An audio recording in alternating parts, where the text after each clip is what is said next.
Pessoal, passando mais uma vez, né, para conversar uns minutinhos com vocês, porque as tarefas urgem, né? E a gente tem que produzir. Mas eu entendo que eu também tenho um compromisso terreno, né? Um compromisso sócio-histórico que é, né, com os meus amigos e amigas do saber, pensar alguns processos acerca, né, da institucionalização do contemporâneo, da natureza humana, né, desse processo de evolução e de expansão da informação, né, que pode ou não se constituir em saber, né. Conhecimento é uma coisa, informação é outra, a gente já discutiu isso, mas eu só gostaria, né, de responder a várias pessoas uma pergunta que foi me feita em particular e eu vou guardar o nome da pessoa, claro. Mas a pessoa me disse o seguinte hoje e me chamou a atenção, por isso que eu parei tudo que estou fazendo para conversar um pouquinho com vocês. Ela trouxe um elemento interessante para interrogar-nos, né? Se tratando de posição de incompletude, se tratando de buscar o nosso melhoramento pelas vias do conhecimento, né? De não termos medo da nossa inconclusão. Ela disse o seguinte: professor, por que gente que sabe ou gente que tem um dado saber incomoda por vezes, né, a comunidade onde está inserido ou inserida?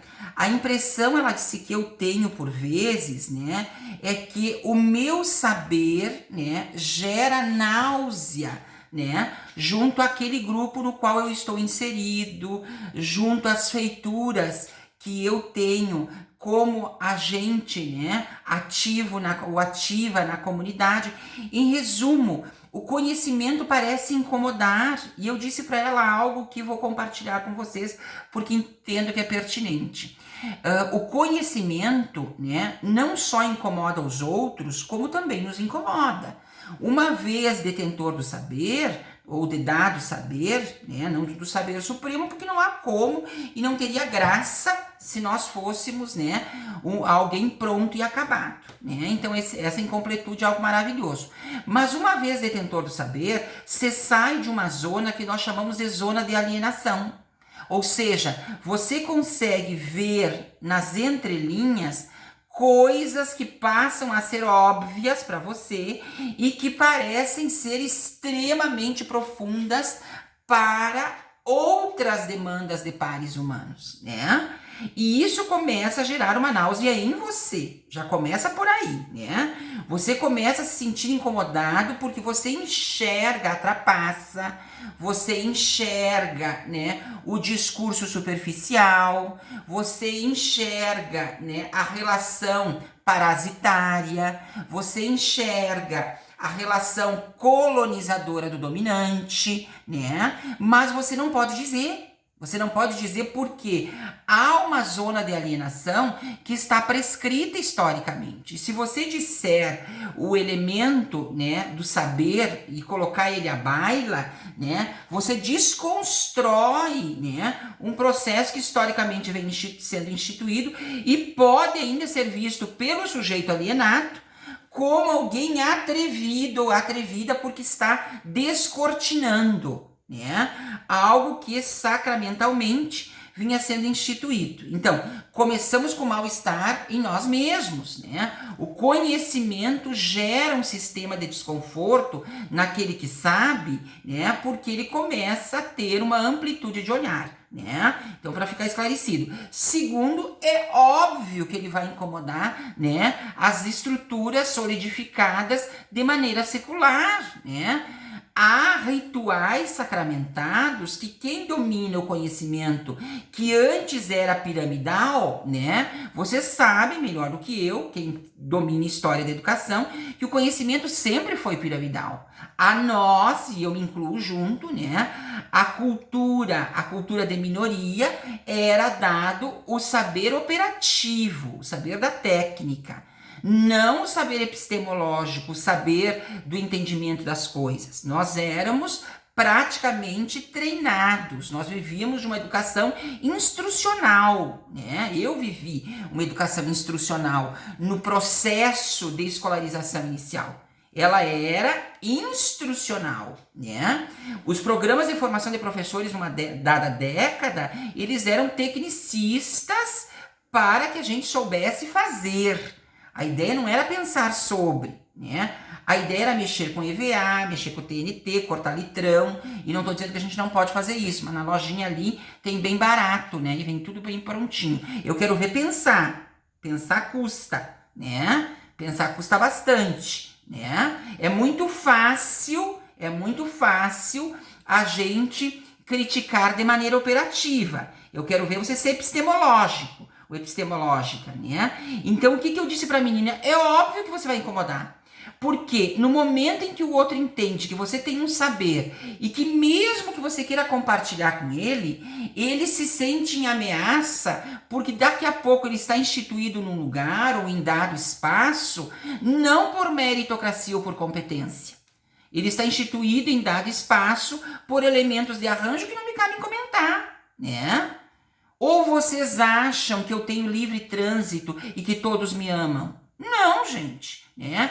Porque o fato de eu ter condições, né, epistemológicas, condições ontológicas, condições antropológicas, condições pedagógicas de discutir alguns elementos, não no sentido de desconstruir e pôr por terra, mas no sentido de aprimorar, né? Porque o que a gente quer? A gente quer agregar. Ninguém quer desconstruir nada, né? A gente passa a ser mal visto, né? Por quem? Por aqueles que vivem da superficialidade e que se tirarem deles os arranjos não sobra nada. Não sobra absolutamente nada. E eu tô falando isso com tranquilidade, não entendam que isso é uma crítica. Isso é uma constatação histórica. Isso é uma constatação histórica. Os maiores pensadores que nós temos, né, vieram de constituição ou de constituições regadas de opressão, né? Bauman, nazismo, Freud, nazismo, né? Freire, o exílio, né?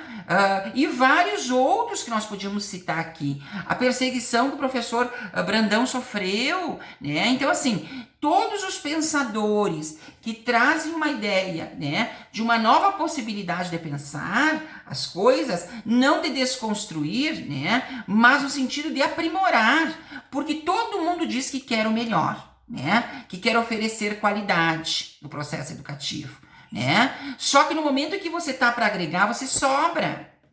Quando eles veem que o seu conhecimento é um conhecimento sólido, você tem uma matriz fixa, aí você não serve. Por quê?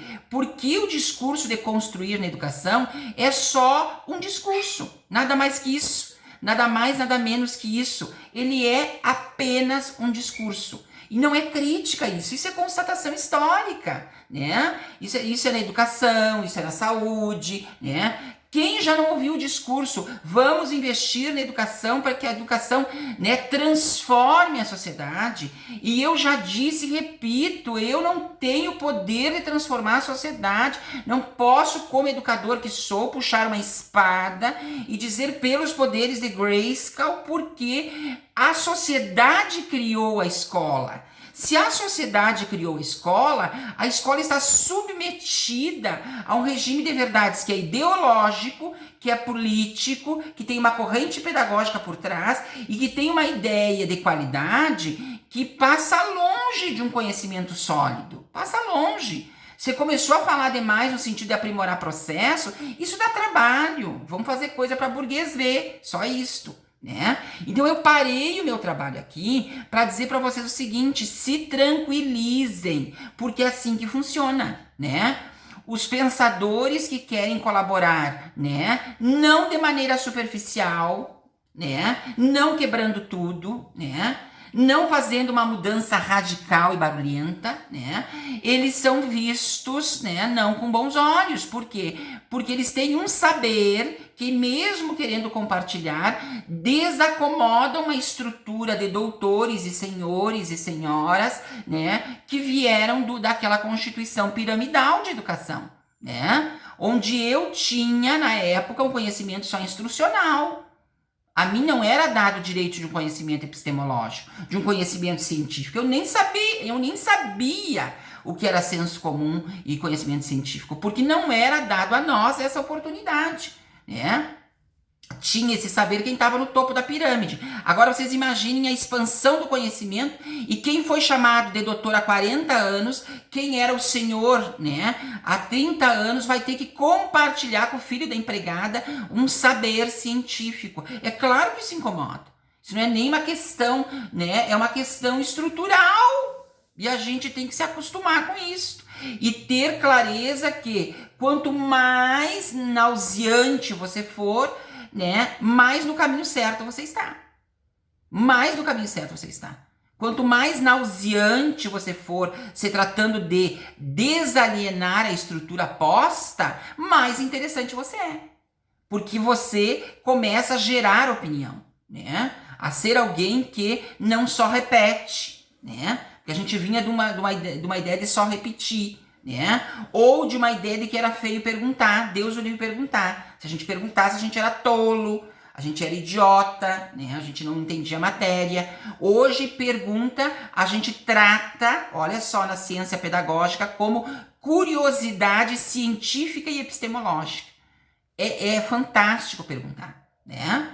Mas na minha época não era. Então, para vocês entenderem que conhecimento realmente desestabiliza a e desestabiliza a interpessoalidade. Então, não se preocupem, faz parte do processo. Aí essa menina, eu disse pra ela que ela ficasse tranquila, né? Porque é assim que funciona. Agora, eu tenho dito, não me venham com a história que a educação salva o planeta, porque a educação não tem como salvar o planeta, uma vez que a escola é uma invenção humana e está abaixo do mosaico social. Ou a sociedade muda as suas políticas públicas de promoção e de desenvolvimento da pessoa, ou não tem como a escola transformar esse gueto que nós vivemos excludente, neoliberal, capitalista, né, selvagem, né? O que nós temos hoje na escola e que eu acho fantástico são grandes inspirações pedagógicas. Inspirações. Agora, dizer que uma escola, né, é verdadeiramente democrática, é verdadeiramente inclusiva, não sei.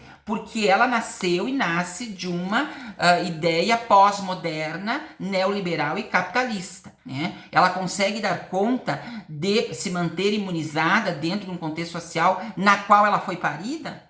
Não sei, né? Então, um beijo grande, fiquem bem, fiquem tranquilas que faz parte do processo de constituição, tá? Beijo grande e até a próxima.